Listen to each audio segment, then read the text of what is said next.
Getting outside in nature, in the sunshine, literally touching some grass. May sound silly to some people, but it really does help. It's peaceful. Um, just getting in touch with nature. I know people say touch grass all the time as a joke or whatever, but no, touching grass is actually helpful.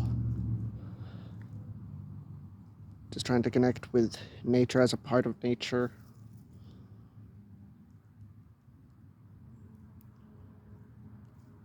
Like, you don't have to be spiritual, we're all a part of nature.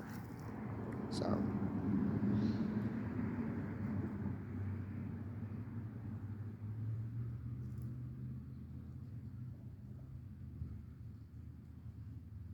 just relax and breathe.